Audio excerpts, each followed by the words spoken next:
I've been a huge San Francisco Giants fan for years. When I found out we were coming to San Francisco, I reached out to one of my connections with the team. She reached out to a collector that may be willing to sell a few items, and she even set up the meeting at Oracle Park. It's pretty cool walking on the field. It definitely is, man. I've never been on a field like this. Hey, Lou. Thanks for bringing him by.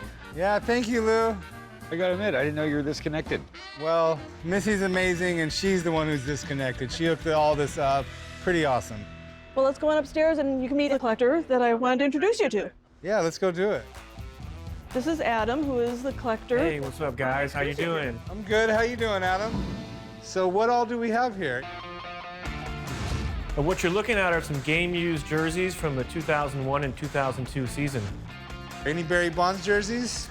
No Barry Bonds jerseys, but Jeff Kent, who was an MVP, and JT Snow, longtime Giant, and Livan Hernandez, one of the Giants' star pitchers of the World Series. This was his jersey from the game. It is signed and inscribed.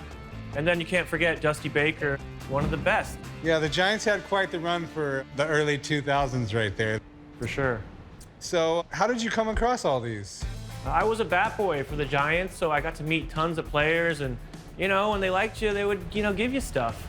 What was that like being a bat boy for all these major stars? Oh man, it's incredible. Like your baseball cards come to life. It's the best. That's pretty cool. The jerseys are awesome. I see a couple baseballs back there. What exactly do you have here? Well, we have a 2002 World Series ball signed by the whole Angels team, and we have a 2002 World Series ball signed by the Giants. The Giants one, I wasn't able to get Barry Bonds or Jeff Kent, but everyone else is pretty much there. Okay, that's pretty cool. And these papers here?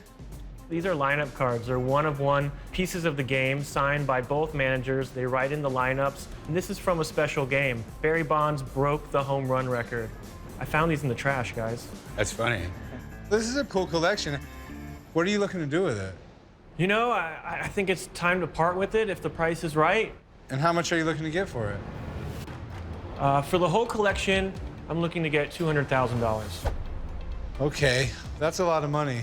But you do have some really good stuff here. How committed are you to the 200,000? I'm pretty committed, guys. You know, San Francisco is not a cheap place to live. While, Kent's cool, Dusty's awesome, I remember Hernandez. Yeah, you don't have the balls signed by the guys I want them signed by, which would be Kent and Bonds. The cards are really cool. They're one of a kind. I don't know what I could get for them because no one else has had one. I think about 50. You know, man, this is literally baseball history. A lot of these guys, they're not the guys that people are really after these days. I don't know, can you do a little better than that? Nah, it would be that for the whole set. I don't know, I'm gonna have to think about that. All right, well, I appreciate you showing us all this stuff. If you ever change your mind, get a hold of Lucille. He'll tell you how to get a hold of Chum. If you can get him to talk. Take care. All right, I appreciate it. Thank you. Thanks, guys.